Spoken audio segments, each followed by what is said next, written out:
Welcome to 10.0, Globe 10.0. This is the twofer segment of the Canadiens-Bruins rivalry.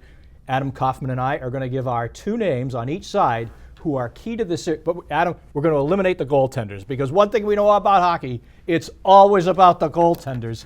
Two guys from each side who you think who are imperative to each of the team's successes.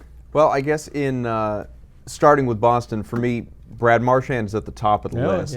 No points in his last 11 playoff games dating back to the Stanley Cup Final Series against Chicago last year. Has to deliver. He had his chances, obviously, in the Detroit series. He missed 3 open nets, had 2 very good shorthanded chances, but took a couple of dumb penalties.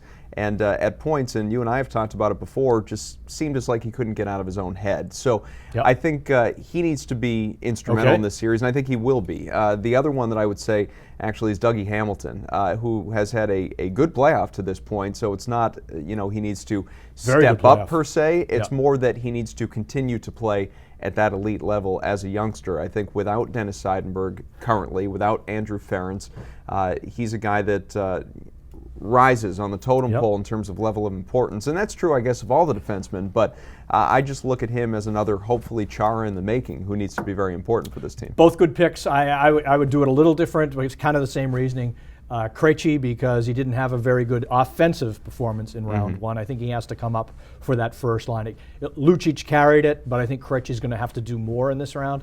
And this is the obvious Chara, because as Chara goes on that back line, especially without Seidenberg's strength, I think Chara's got to be Chara, what he always is. On the other side, I'll give you my two first. Sure. I'm going with Subban because Subban is, by my measure, among the top 3 defensemen in the game. And when he plays and plays with excitement and cuts out the shenanigans, great. And Vanek, of course, because Vanek, there are very few truly elite scorers. Thomas Vanek is number 1. And quickly, on your two. Sure.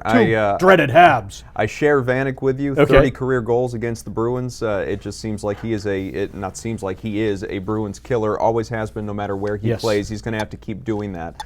And then the other one, I would say Danny Briere, just one of those guys who's a fourth-line convert these days. Right, but we know he has the skill set to play above that, and so they're going to need some offensive production from that line. Yeah, excellent players. We do it again starting Thursday.